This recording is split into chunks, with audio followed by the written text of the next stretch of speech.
प्रकाश का अपवर्तन। जब प्रकाश की किरण एक माध्यम से दूसरे माध्यम में जाती है तब वे अपने मार्ग से विचलित हो जाती है। विचलित होने की इस घटना को प्रकाश का अपवर्तन कहते हैं। परिभाषा देखते हैं।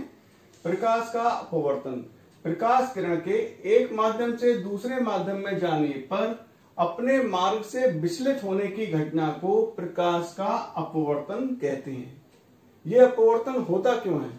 अपवर्तन का कारण, प्रकाश के अपवर्तन का कारण प्रकाश की चाल का विभिन्न माध्यमों में भिन्न भिन्न होना। आइए अब अपवर्तन के कुछ व्यवहारिक उदाहरण देखते हैं। जब हम एक कांच के गिलास में पानी भर देते हैं और उसमें अगर पेंसिल या पैमाना कुछ भी रखते हैं तो वह पैमाना या पेंसिल मुड़ी हुई प्रतीत होती है। या किसी कांच के बर्तन में अगर हम कुछ नींबू रख दें और साइड से उसको देखें तो नींबू अपने वास्तविक आकार से बड़े दिखाई देते हैं। या किसी बाल्टी में अगर एक सिक्का रख दें और उस बाल्टी में पानी भर दें और ऊपर से देखेंगे तो सिक्का अपनी वास्तविक स्थिति से ऊपर दिखाई देता है। अपवर्तन के कारण ही तारे टिमटिमाते हुए प्रतीत होते हैं। अपवर्तन के कारण ही आकाश में उड़ता हुआ वायुयान अपनी वास्तविक स्थिति से अधिक ऊंचा प्रतीत होता है। उदाहरण देखते हैं। अपवर्तन के कारण ही किसी गिलास अथवा बीकर में डूबी हुई छड़ या पेंसिल टूटी हुई या मुड़ी हुई प्रतीत होती है। पानी से भरे किसी कांच के बर्तन में नींबुओं को साइड से देखने पर अपने वास्तविक साइज से बड़े प्रतीत होते हैं। अगला, पानी से भरी एक बाल्टी की तली पर रखा सिक्का अपनी वास्तविक स्थिति से थोड़ा ऊपर उठा हुआ प्रतीत होता है। रात्रि में ताप परिवर्तन के कारण वायु का अपवर्तनांक बदलता रहता है। इसी कारण तारे टिमटिमाते हुए प्रतीत होते हैं क्योंकि उनसे आने वाले प्रकाश का लगातार अपवर्तन होता रहता है। अगला, धरातल के समीप की वायु का जो अपवर्तनांक है वो अधिक होता है तथा जैसे जैसे ऊपर की ओर जाते हैं यह कम होता जाता है। इसी कारण सूर्य, तारे तथा आकाश में उड़ता हुआ वायुयान अपनी वास्तविक स्थिति से ऊंचा दिखाई देता है। अपवर्तन को समझने के लिए एक प्रयोग करते हैं। इसके लिए मेरे पास एक कटोरी, एक सिक्का और एक गिलास में पानी है। अब इस सिक्के को इस कटोरी में डालता हूं और कैमरे को इतने पीछे खिसकाता हूं कि यह सिक्का दिखाई ना दे। अब मैं धीरे धीरे इस कटोरी में पानी भरता हूं तो यह सिक्का अपवर्तन के कारण पुनः दिखाई देने लगता है। प्रकाश के अपवर्तन को देखने के लिए एक दूसरा प्रयोग करते हैं। इसके लिए मेरे पास एक बीकर में पानी भरा हुआ है और एक पेंसिल है। जब इस पेंसिल को मैं इस बीकर में डालता हूं तो यह पेंसिल मुड़ी हुई दिखाई दे रही है। ऐसा अपवर्तन के कारण हो रहा है। प्रकाश के अपवर्तन से संबंधित कुछ परिभाषाएं हैं। आपतित किरण, प्रथम माध्यम से चलने वाली प्रकाश की किरण को आपतित किरण कहते हैं। अपवर्तित किरण, द्वितीय माध्यम में चलने वाली प्रकाश किरण को अपवर्तित किरण कहते हैं। आपतन बिंदु, आपतित किरण पृथक्कारी पृष्ठ के जिस बिंदु पर गिरती है उसे आपतन बिंदु कहते हैं। अभिलंब, आपतन बिंदु पर पृथक्कारी पृष्ठ के लंबवत खींची गई रेखा को अभिलंब कहते हैं। आपतन कोण, आपतित किरण और अभिलंब के बीच बने कोण को आपतन कोण कहते हैं। इसे आई से प्रदर्शित करते हैं। अपवर्तन कोण, अपवर्तित किरण और अभिलंब के बीच बने कोण को अपवर्तन कोण कहते हैं। इसे आर से प्रदर्शित करते हैं। सघन माध्यम, यदि अपवर्तित किरण आपतित किरण के सापेक्ष अभिलंब की ओर झुक जाती है तो दूसरे माध्यम को पहले माध्यम के सापेक्ष सघन माध्यम कहते हैं। विरल माध्यम, यदि अपवर्तित किरण आपतित किरण के सापेक्ष अभिलंब से दूर हट जाती है तो दूसरे माध्यम को पहले माध्यम के सापेक्ष विरल माध्यम कहते हैं। अब प्रकाश के अपवर्तन के नियम को चित्र के माध्यम से समझते हैं। अपवर्तन का नियम क्या था? जब प्रकाश की किरण एक माध्यम से दूसरे माध्यम में जाती है तो वह अपने मार्ग से विचलित हो जाती है। इस घटना को प्रकाश का अपवर्तन कहते हैं। इस चित्र में देख सकते हैं, ये आपकी आपतित किरण, इसको जाना चाहिए था कैसा? सीधा, लेकिन क्या हो रहा है? अविलंब की ओर झुक गई।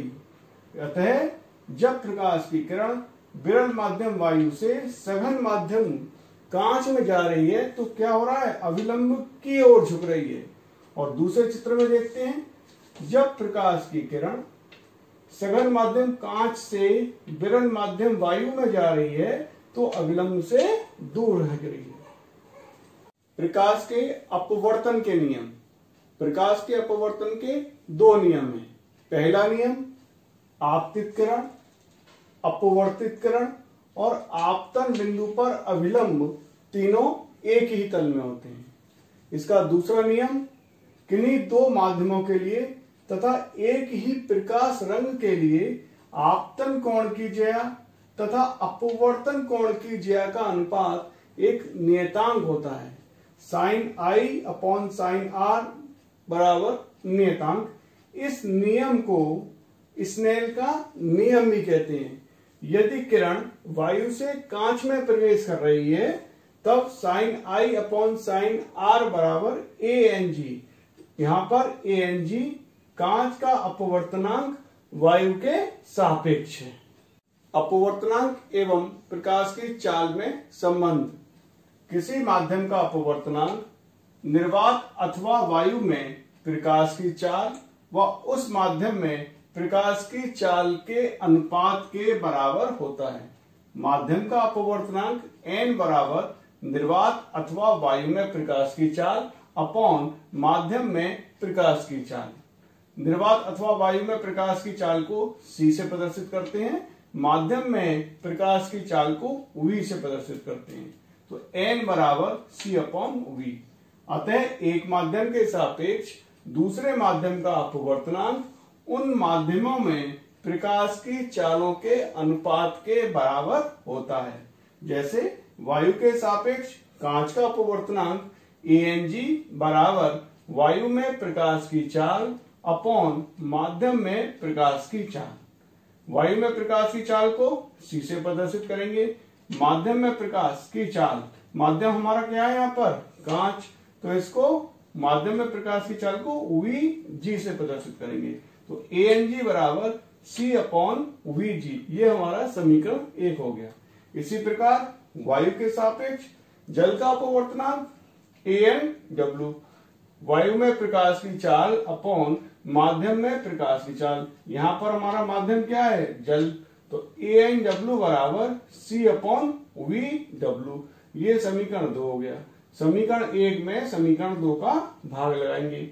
ANG अपॉन ANW बराबर C upon VG upon C upon VW।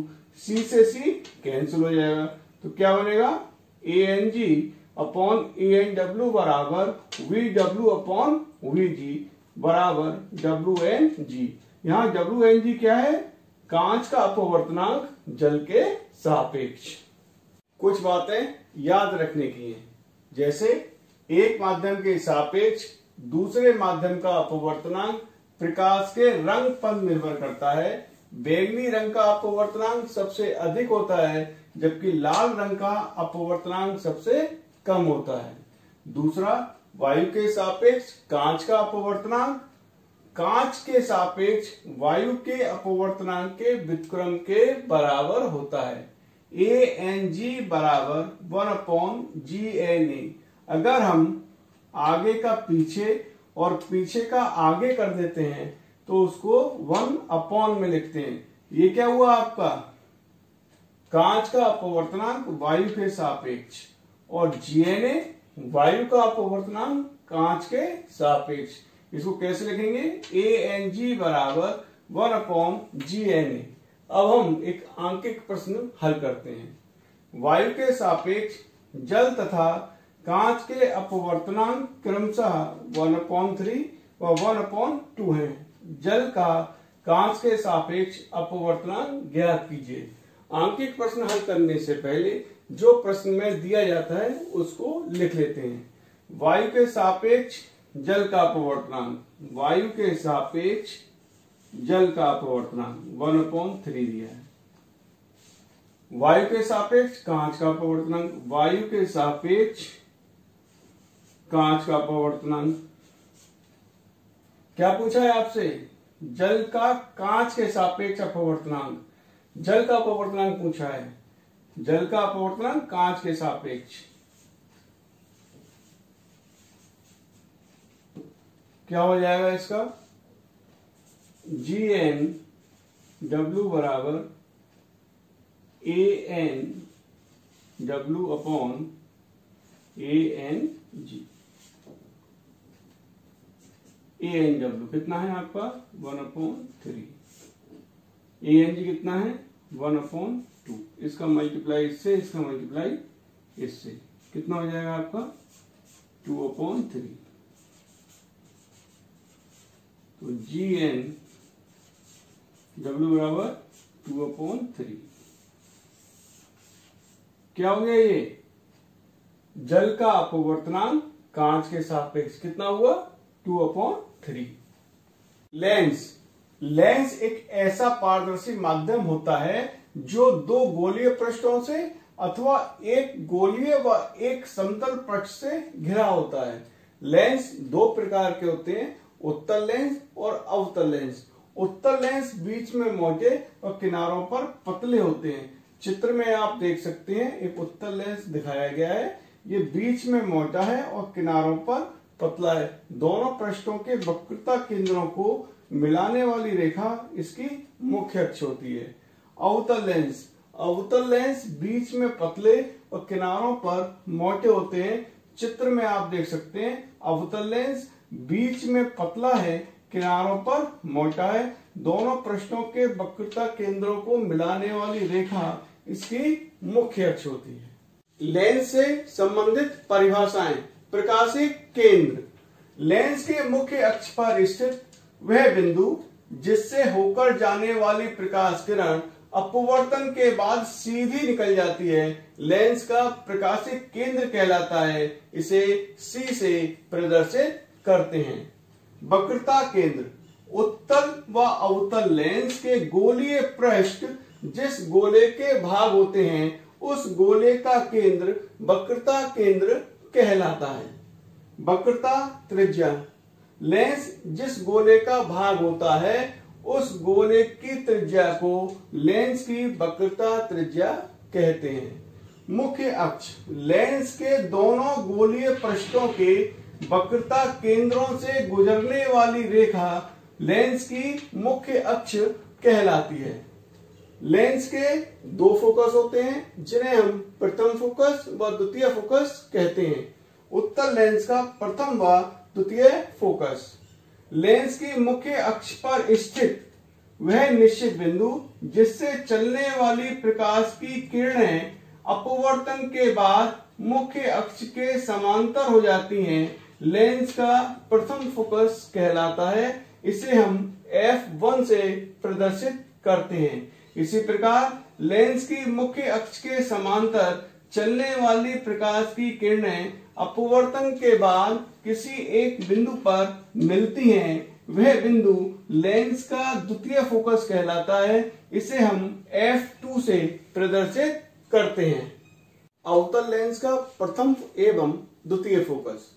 अवतल लेंस के मुख्य अक्ष पर स्थित वह निश्चित बिंदु जिसकी ओर जाती हुई प्रकाश की किरणें अपवर्तन के बाद मुख्य अक्ष के समांतर हो जाती हैं, उस बिंदु को अवतल लेंस का प्रथम फोकस कहते हैं। इसे F1 से प्रदर्शित करते हैं।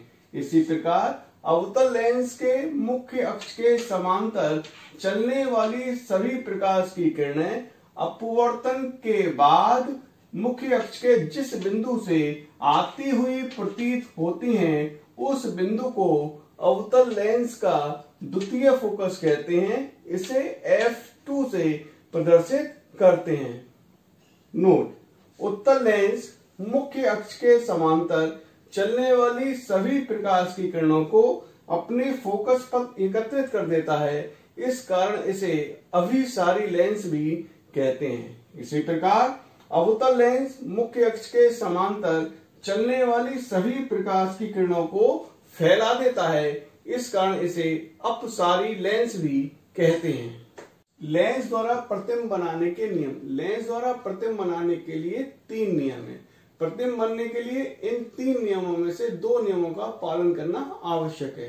पहला नियम, उत्तल लेंस के लिए मुख्य अक्ष के समांतर चलने वाली प्रकाश की किरण अपवर्तन के बाद द्वितीय फोकस से होती हुई निकल जाती है, जबकि अवतल लेंस में मुख्य अक्ष के समांतर चलने वाली प्रकाश की किरण अपवर्तन के बाद द्वितीय फोकस से आती हुई प्रतीत होती है। दूसरा नियम उत्तल लेंस के लिए, लेंस के प्रथम फोकस से होकर जाने वाली प्रकाश की किरण अपवर्तन के बाद मुख्य अक्ष के समांतर हो जाती है, जबकि अवतल लेंस में लेंस के प्रथम फोकस की ओर जाती हुई प्रतीत होने वाली किरण अपवर्तन के बाद मुख्य अक्ष के समांतर हो जाती है। तीसरा नियम उत्तल लेंस और अवतल लेंस के लिए एक सा ही है। लेंस के प्रकाशीय केंद्र से होकर जाने वाली प्रकाश की किरण अपवर्तन के बाद बिना विचलित किए हुए सीधी निकल जाती है। उत्तल लेंस द्वारा प्रतिबिंब का बनना। नंबर 1, जब वस्तु अनंत पर हो। माना एक वस्तु AB अनंत पर लेंस के मुख्य अक्ष पर स्थित है। वस्तु के शीर्ष से निकलने वाली 2 किरणें लेते हैं। चूंकि बिंदु A अनंत पर है, अतः शीर्ष से निकलने वाली दोनों किरणें परस्पर समांतर होंगी। एक किरण लेंस के प्रकाशीय केंद्र से होती हुई जाएगी और अपवर्तन के बाद बिना विचलित हुए सीधी निकल जाती है। दूसरी किरण लेंस के प्रथम फोकस से होती हुई जाती है और अपवर्तन के बाद मुख्य अक्ष के समांतर हो जाती है। दोनों निर्गत किरणें लेंस के द्वितीय फोकस तल में बिंदु A' पर मिलती हैं और वस्तु AB का वास्तविक प्रतिबिंब A'B' बनाती हैं। इस प्रकार अनंत पर स्थित वस्तु का प्रतिबिंब वास्तविक उल्टा वस्तु से छोटा व लेंस के द्वितीय फोकस तल में प्राप्त होता है। नंबर 2, जब वस्तु अनंत व 2f1 के बीच स्थित हो। माना एक वस्तु AB अनंत और 2f1 के बीच स्थित है। वस्तु के शीर्ष से निकलने वाली एक किरण मुख्य अक्ष के समांतर चलती है और अपवर्तन के बाद द्वितीय फोकस से होती हुई निकल जाती है। दूसरी किरण लेंस के प्रकाशीय केंद्र से होती हुई जाती है और अपवर्तन के बाद बिना विचलित हुए सीधी निकल जाती है। दोनों निर्गत किरणें लेंस के दूसरी ओर f2 व 2f2 के बीच बिंदु A' पर मिलती हैं और वस्तु AB का वास्तविक प्रतिबिंब A'B' बनाती हैं। इस प्रकार अनंत व 2f1 के बीच स्थित वस्तु का प्रतिबिंब वास्तविक उल्टा वस्तु से छोटा व लेंस के दूसरी ओर f2 व 2f2 के बीच बनता है। नंबर 3, जब वस्तु 2f1 पर स्थित हो। माना एक वस्तु AB लेंस के मुख्य अक्ष पर 2f1 पर स्थित है। वस्तु से एक किरण मुख्य अक्ष के समांतर चलती है और अपवर्तन के बाद द्वितीय फोकस से होती हुई निकल जाती है। दूसरी किरण लेंस के प्रकाशीय केंद्र से होती हुई अपवर्तन के पश्चात बिना विचलित हुए सीधी निकल जाती है। दोनों निर्गत किरणें लेंस के दूसरी तरफ A' पर मिलती हैं और वस्तु AB का वास्तविक प्रतिबिंब A'B' 2f2 पर बनाती हैं। इस प्रकार 2f1 पर स्थित वस्तु का प्रतिबिंब वास्तविक उल्टा वस्तु के बराबर तथा लेंस के दूसरी ओर 2f2 पर प्राप्त होता है।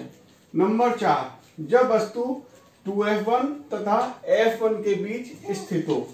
माना एक वस्तु AB लेंस की मुख्य अक्ष पर 2f1 और f1 के बीच स्थित है। वस्तु से एक किरण मुख्य अक्ष के समांतर चलती है और अपवर्तन के बाद द्वितीय फोकस से होती हुई निकल जाती है। दूसरी किरण लेंस के प्रकाशिक केंद्र से होती हुई अपवर्तन के पश्चात बिना विचलित हुए सीधी निकल जाती है।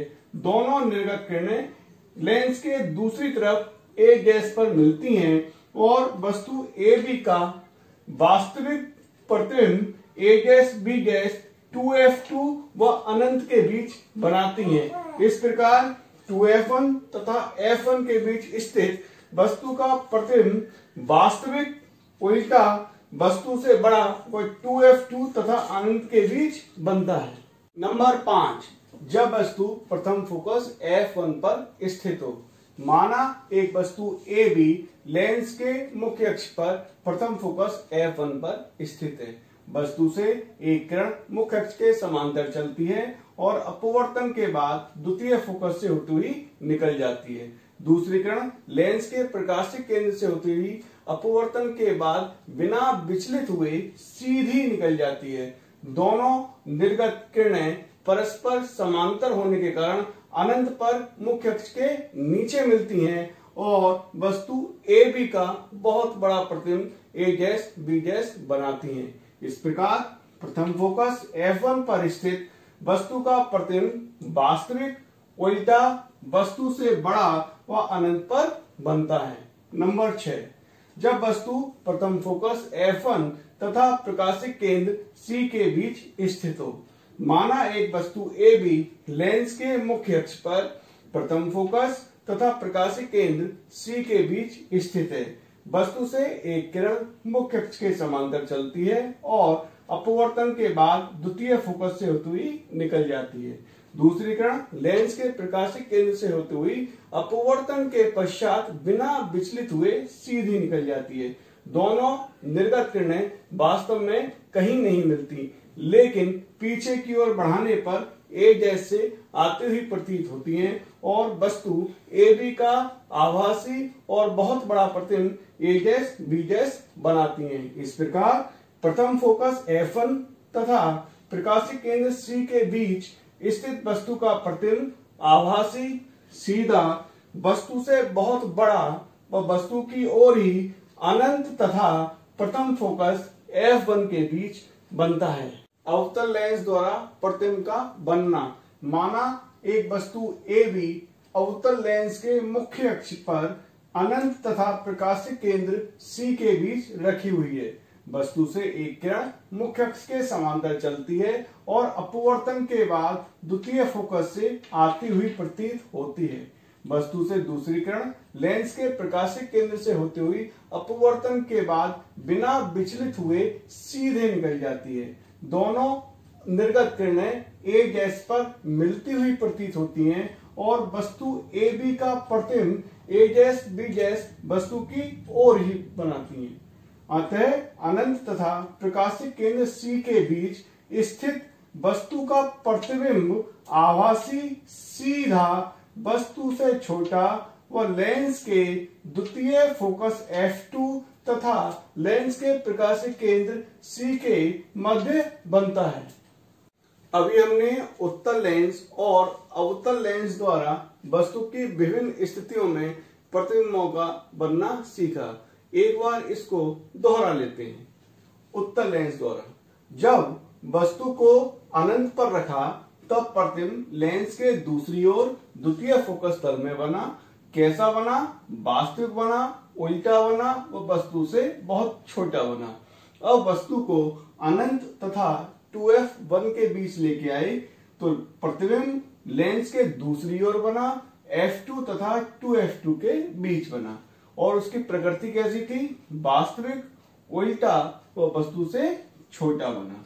अब वस्तु को 2f1 पर रखा था तब प्रतिबिंब लेंस के दूसरी ओर 2f2 पर बना था और उसकी प्रकृति वास्तविक, उल्टा व वस्तु के बराबर बना था। अब वस्तु को 2f1 व f1 के बीच लेके आए थे तब प्रतिबिंब लेंस के दूसरी ओर 2f2 तथा अनंत के बीच बना और कैसा बना? वास्तविक, उल्टा व वस्तु से बड़ा बना। अब वस्तु को प्रथम फोकस F1 पर लेके आए तो प्रतिबिंब लेंस के दूसरी ओर अनंत पर बना। कैसा बना? वास्तविक, उल्टा व वस्तु से बहुत बड़ा बना। अब वस्तु को प्रथम फोकस F1 तथा प्रकाशिक केंद्र C के बीच रखा तो प्रतिबिंब वस्तु की ओर ही बना। और कैसा बना? आभासी, सीधा व वस्तु से बहुत बड़ा बना। इसमें हम देखते हैं कि जब वस्तु अनंत पर थी तो प्रतिबिंब हमारा बहुत छोटा था। जैसे जैसे हम वस्तु को लेंस के प्रकाशिक केंद्र की तरफ लेके आए तो उसका आकार थोड़ा थोड़ा बढ़ता गया। पहले बहुत छोटा था, फिर छोटा हुआ, फिर वस्तु के बराबर हो गया, फिर वस्तु से बड़ा हुआ और फिर कैसा? आभासी, सीधा और वस्तु से बहुत बड़ा बना। इस प्रकार हम देखते हैं कि उत्तल लेंस में 5 स्थितियों में प्रतिबिंब वास्तविक बनता है और केवल एक कंडीशन में प्रतिबिंब आभासी बनता है। अब देखते हैं अवतल लेंस में वस्तु की प्रत्येक स्थिति के लिए कहां पर प्रतिबिंब बना? F2 तथा प्रकाशिक केंद्र के बीच बना। कैसा बना? आभासी, सीधा व वस्तु से छोटा बना। गोलीय लेंसों के लिए चिन्ह परिपाटी। जब हम आंकिक प्रश्न हल करेंगे तब इन बातों को ध्यान रखना आवश्यक है। नंबर 1, लेंस पर प्रकाश किरणें सदैव बाईं ओर से डाली जाती हैं।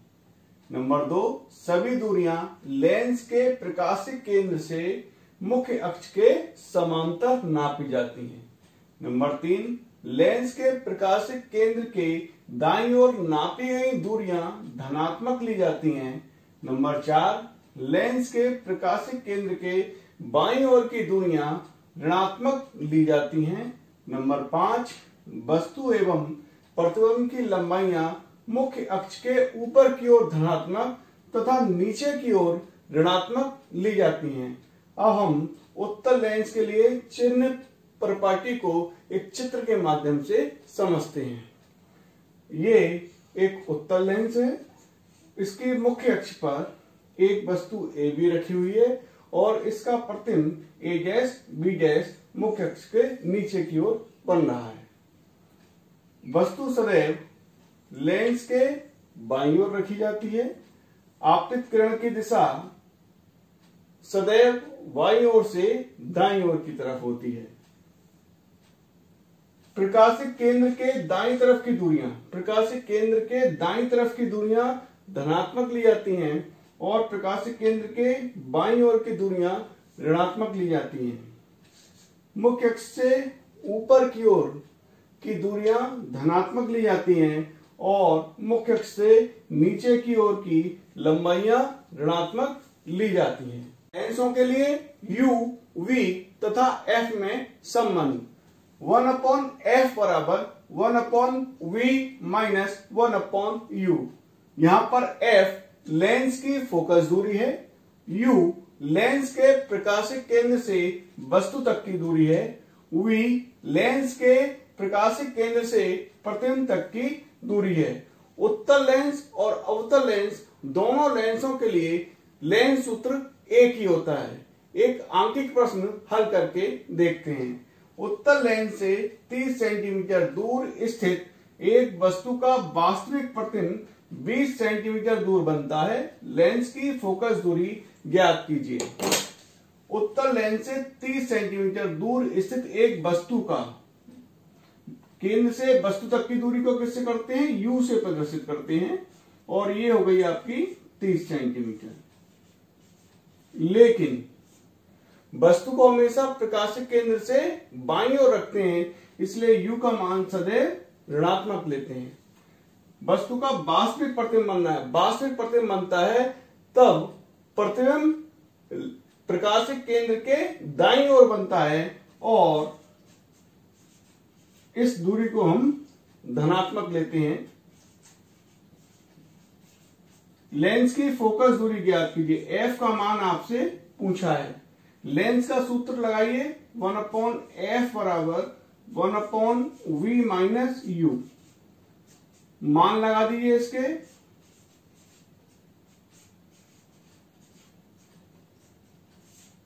इसको सॉल्व करिए, माइनस माइनस प्लस,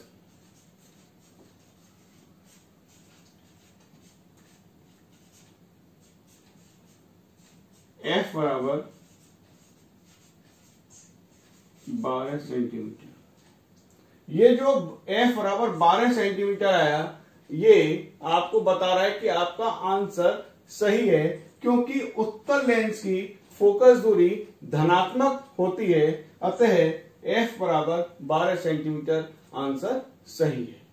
रेखीय आवर्धन, लेंस द्वारा बने किसी वस्तु के प्रतिबिंब की लंबाई तथा वस्तु की लंबाई के अनुपात को रेखीय आवर्धन कहते हैं।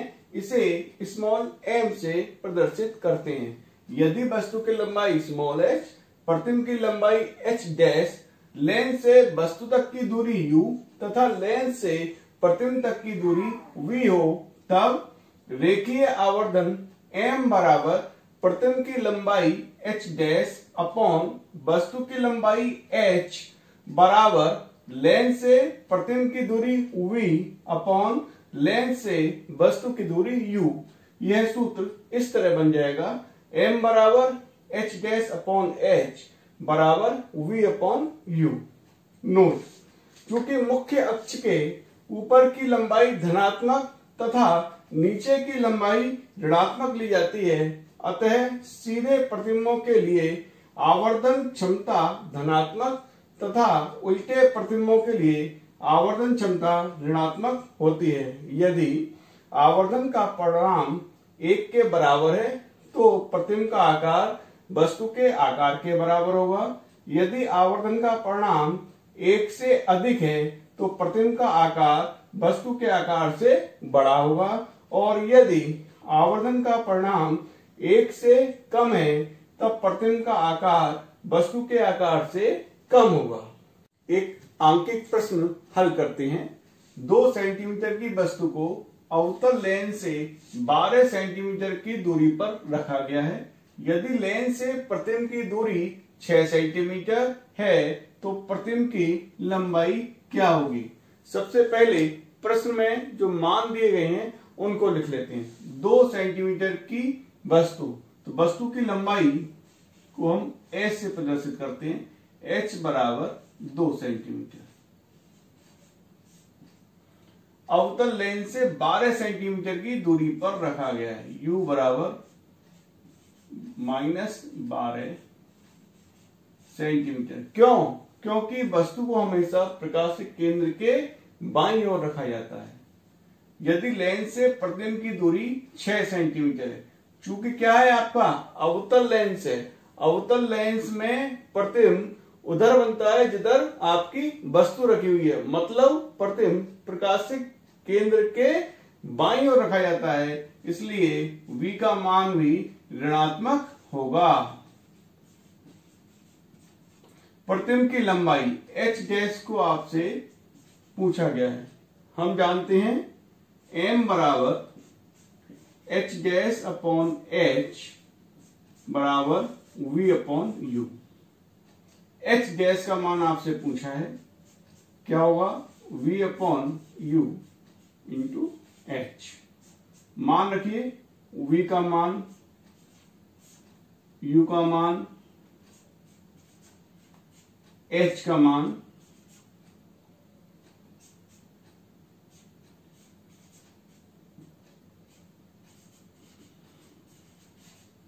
h डैश बराबर 1 सेंटीमीटर, अतः प्रतिबिंब की लंबाई 1 सेंटीमीटर होगी। लेंस की क्षमता, किसी लेंस की क्षमता लेंस की फोकस दूरी के प्रतिलोम के बराबर होती है, जबकि फोकस दूरी मीटर में नापी गई हो। इसे कैपिटल P से प्रदर्शित करते हैं। लेंस की क्षमता P बराबर 1/f जब फोकस दूरी मीटर में नापी गई है। P बराबर 100/f जब फोकस दूरी सेंटीमीटर में नापी गई है। लेंस की क्षमता का मात्रक डायोप्टर होता है, इसे कैपिटल D से प्रदर्शित करते हैं। एक डायोप्टर उस लेंस की क्षमता है जिसकी फोकस दूरी 1 मीटर होती है। नोट, उत्तल लेंस की फोकस दूरी धनात्मक होती है, अतः इसकी क्षमता सदैव धनात्मक होती है। अवतल लेंस की फोकस दूरी ऋणात्मक होती है, अतः इसकी क्षमता सदैव ऋणात्मक होती है। लेंस के संयोजन की क्षमता, यदि अनेक लेंसों को मिलाकर रखा जाता है तो संपर्क में रखे लेंसों की कुल क्षमता उन लेंसों की अलग अलग क्षमताओं का बीजगणितीय योग होती है। P बराबर P1 plus P2 plus P3 dot dot dot. अब एक आंकिक प्रश्न हल करते हैं। यदि एक लेंस की फोकस दूरी -20 सेंटीमीटर है तो लेंस की क्षमता क्या होगी तथा लेंस किस प्रकार का होगा। लेंस की फोकस दूरी f बराबर -20 सेंटीमीटर। लेंस की क्षमता P आपसे पूछेंगे। क्योंकि फोकस दूरी सेंटीमीटर में दी गई है, अतः लेंस की क्षमता P बराबर 100/f।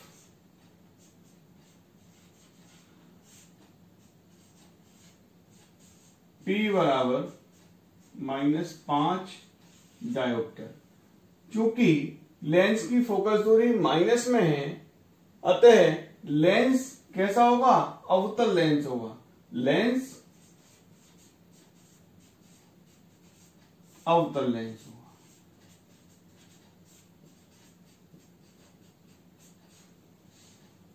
लेंस के उपयोग, नंबर 1, उत्तल लेंस का उपयोग घड़ी साज घड़ी के छोटे पुर्जे देखने के लिए करता है, डॉक्टर को आंख व कान के अंदर देखने में। नंबर 3, प्रकाशिक यंत्रों जैसे सूक्ष्मदर्शी, दूरदर्शी, फोटोग्राफिक कैमरों आदि में।